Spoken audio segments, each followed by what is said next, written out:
KaraokeBooks. Discourse on the Method. René Descartes. Translated by John Veitch. Prefatory note by the author. If this discourse appear too long to be read at once, it may be divided into 6 parts, and, in the first, will be found various considerations touching the sciences. In the second, the principal rules of the method which the author has discovered. In the third, certain of the rules of morals which he has deduced from this method. In the fourth, the reasonings by which he establishes the existence of God and of the human soul, which are the foundations of his metaphysic. In the fifth, the order of the physical questions which he has investigated, and, in particular, the explication of the motion of the heart and of some other difficulties pertaining to medicine, as also the difference between the soul of man and that of the brutes, and, in the last, what the author believes to be required in order to greater advancement in the investigation of nature than has yet been made, with the reasons that have induced him to write. Part 1. Good sense is, of all things among men, the most equally distributed, for every one thinks himself so abundantly provided with it, that those even who are the most difficult to satisfy in everything else, do not usually desire a larger measure of this quality than they already possess. And in this it is not likely that all are mistaken. The conviction is rather to be held as testifying that the power of judging aright and of distinguishing truth from error, which is properly what is called good sense or reason, is by nature equal in all men, and that the diversity of our opinions, consequently, does not arise from some being endowed with a larger share of reason than others, but solely from this, that we conduct our thoughts along different ways, and do not fix our attention on the same objects. For to be possessed of a vigorous mind is not enough, the prime requisite is rightly to apply it. The greatest minds, as they are capable of the highest excellences, are open likewise to the greatest aberrations, and those who travel very slowly may yet make far greater progress, provided they keep always to the straight road, than those who, while they run, forsake it. For myself, I have never fancied my mind to be in any respect more perfect than those of the generality. On the contrary, I have often wished that I were equal to some others in promptitude of thought, or in clearness and distinctness of imagination, or in fullness and readiness of memory. And besides these, I know of no other qualities that contribute to the perfection of the mind. For as to the reason or sense, inasmuch as it is that alone which constitutes us men, and distinguishes us from the brutes, I am disposed to believe that it is to be found complete in each individual. And on this point to adopt the common opinion of philosophers, who say that the difference of greater and less holds only among the accidents, and not among the forms or natures of individuals of the same species. I will not hesitate, however, to avow my belief that it has been my singular good fortune to have very early in life fallen in with certain tracks which have conducted me to considerations and maxims, of which I have formed a method that gives me the means, as I think, of gradually augmenting my knowledge, and of raising it by little and little to the highest point which the mediocrity of my talents and the brief duration of my life will permit me to reach. For I have already reaped from it such fruits that, although I have been accustomed to think lowly enough of myself, and although when I look with the eye of a philosopher at the varied courses and pursuits of mankind at large, I find scarcely one which does not appear in vain and useless, I nevertheless derive the highest satisfaction from the progress I conceive myself to have already made in the search after truth, and cannot help entertaining such expectations of the future as to believe that if, among the occupations of men as men, there is any one really excellent and important, it is that which I have chosen. After all, it is possible I may be mistaken, and it is but a little copper and glass, perhaps, that I take for gold and diamonds. I know how very liable we are to delusion in what relates to ourselves, and also how much the judgments of our friends are to be suspected when given in our favor. But I shall endeavor in this discourse to describe the paths I have followed, and to delineate my life as in a picture, in order that each one may also be able to judge of them for himself, and that in the general opinion entertained of them, as gathered from current report, I myself may have a new help towards instruction to be added to those I have been in the habit of employing. My present design, then, is not to teach the method which each ought to follow for the right conduct of his reason, but solely to describe the way in which I have endeavored to conduct my own. They who set themselves to give precepts must of course regard themselves as possessed of greater skill than those to whom they prescribe, and if they err in the slightest particular, they subject themselves to censure. But as this tract is put forth merely as a history, or, if you will, as a tale, in which, amid some examples worthy of imitation, there will be found, perhaps, as many more which it were advisable not to follow, I hope it will prove useful to some without being hurtful to any, and that my openness will find some favor with all. From my childhood, I have been familiar with letters, and as I was given to believe that by their help a clear and certain knowledge of all that is useful in life might be acquired, I was ardently desirous of instruction. But as soon as I had finished the entire course of study, at the close of which it is customary to be admitted into the order of the learned, I completely changed my opinion. For I found myself involved in so many doubts and errors, that I was convinced I had advanced no farther in all my attempts at learning, than the discovery at every turn of my own ignorance. And yet I was studying in one of the most celebrated schools in Europe, in which I thought there must be learned men, if such were anywhere to be found. I had been taught all that others learned there, and not contented with the sciences actually taught us, I had, in addition, read all the books that had fallen into my hands, treating of such branches as are esteemed the most curious and rare. I knew the judgment which others had formed of me, and I did not find that I was considered inferior to my fellows, although there were among them some who were already marked out to fill the places of our instructors. And, in fine, our age appeared to me as flourishing, and as fertile in powerful minds as any preceding one.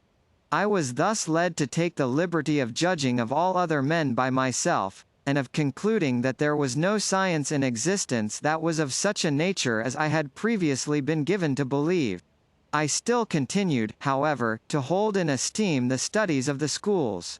I was aware that the languages taught in them are necessary to the understanding of the writings of the ancients, that the grace of fable stirs the mind, that the memorable deeds of history elevate it, and, if read with discretion, aid in forming the judgment, that the perusal of all excellent books is, as it were, to interview with the noblest men of past ages, who have written them, and even a studied interview, in which are discovered to us only their choicest thoughts, that eloquence has incomparable force and beauty, that poesy has its ravishing graces and delights, that in the mathematics there are many refined discoveries eminently suited to gratify the inquisitive, as well as further all the arts and lessen the labor of man, that numerous highly useful precepts and exhortations to virtue are contained in treatises on morals, that theology points out the path to heaven, that philosophy affords the means of discoursing with an appearance of truth on all matters, and commands the admiration of the more simple, that jurisprudence, medicine, and the other sciences secure for their cultivators honors and riches, and, in fine, that it is useful to bestow some attention upon all, even upon those abounding the most in superstition and error, that we may be in a position to determine their real value. But I believed that I had already given sufficient time to languages, and likewise to the reading of the writings of the ancients, to their histories and fables.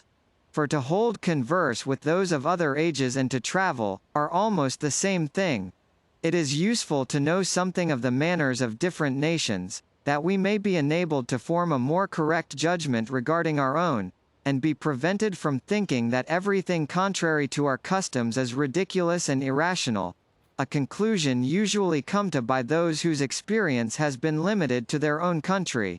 On the other hand, when too much time is occupied in traveling, we become strangers to our native country, and the over-curious in the customs of the past are generally ignorant of those of the present. Besides, fictitious narratives lead us to imagine the possibility of many events that are impossible, and even the most faithful histories, if they do not wholly misrepresent matters, or exaggerate their importance to render the account of them more worthy of perusal, omit, at least, almost always the meanest and least striking of the attendant circumstances. Hence it happens that the remainder does not represent the truth, and that such as regulate their conduct by examples drawn from this source, are apt to fall into the extravagances of the knight-errants of romance, and to entertain projects that exceed their powers. I esteemed eloquence highly, and was in raptures with poesy, but I thought that both were gifts of nature rather than fruits of study. Those in whom the faculty of reason is predominant, and who most skillfully dispose their thoughts with a view to render them clear and intelligible, are always the best able to persuade others of the truth of what they lay down, though they should speak only in the language of Lower Brittany, and be wholly ignorant of the rules of rhetoric. And those whose minds are stored with the most agreeable fancies, and who can give expression to them with the greatest embellishment and harmony, are still the best poets, though unacquainted with the art of poetry.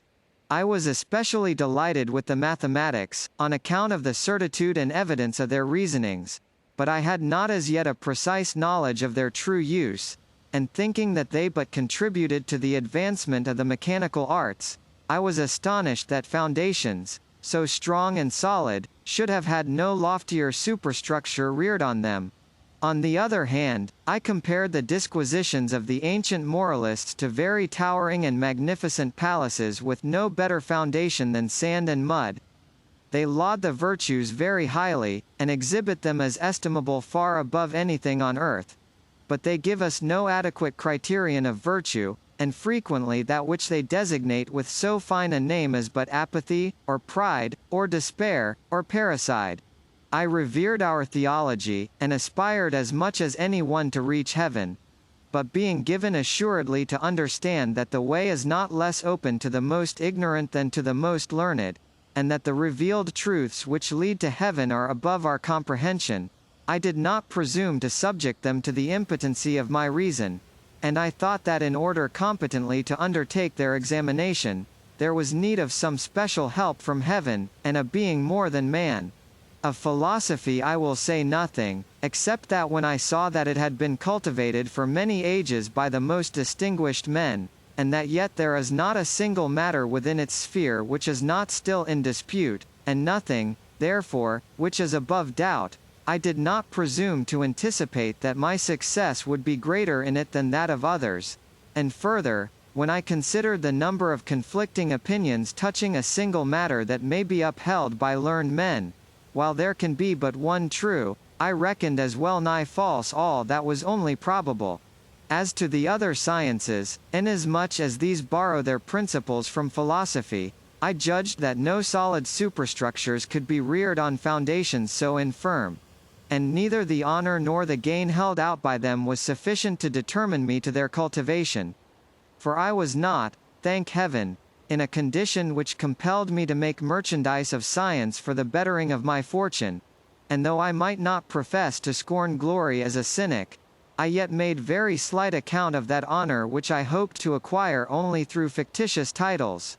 And, in fine, of false sciences I thought I knew the worth sufficiently to escape being deceived by the professions of an alchemist, the predictions of an astrologer, the impostures of a magician, or by the artifices and boasting of any of those who profess to know things of which they are ignorant. For these reasons, as soon as my age permitted me to pass from under the control of my instructors, I entirely abandoned the study of letters, and resolved no longer to seek any other science than the knowledge of myself, or of the great book of the world. I spent the remainder of my youth in traveling, in visiting courts and armies, in holding intercourse with men of different dispositions and ranks, in collecting varied experience, in proving myself in the different situations into which fortune threw me, and, above all, in making such reflection on the matter of my experience as to secure my improvement. For it occurred to me that I should find much more truth in the reasonings of each individual with reference to the affairs in which he is personally interested, and the issue of which must presently punish him if he has judged amiss, than in those conducted by a man of letters in his study, regarding speculative matters that are of no practical moment, and followed by no consequences to himself. Farther, perhaps, than that they foster his vanity, the better the more remote they are from common sense, requiring, as they must in this case, the exercise of greater ingenuity and art to render them probable. In addition, I had always a most earnest desire to know how to distinguish the true from the false, in order that I might be able clearly to discriminate the right path in life, and proceed in it with confidence. It is true that, while busied only in considering the manners of other men, I found here, too, scarce any ground for settled conviction, and remarked hardly less contradiction among them than in the opinions of the philosophers. So that the greatest advantage I derived from the study consisted in this, that, observing many things which, however extravagant and ridiculous to our apprehension, are yet by common consent received and approved by other great nations, I learned to entertain too decided a belief in regard to nothing of the truth of which I had been persuaded merely by example and custom, and thus I gradually extricated myself from many errors powerful enough to darken our natural intelligence, and incapacitate us in great measure from listening to reason. But after I had been occupied several years in thus studying the book of the world, and in essaying to gather some experience, I at length resolved to make myself an object of study, and to employ all the powers of my mind in choosing the paths I ought to follow, an undertaking which was accompanied with greater success than it would have been had I never quitted my country or my books. KaraokeBooks.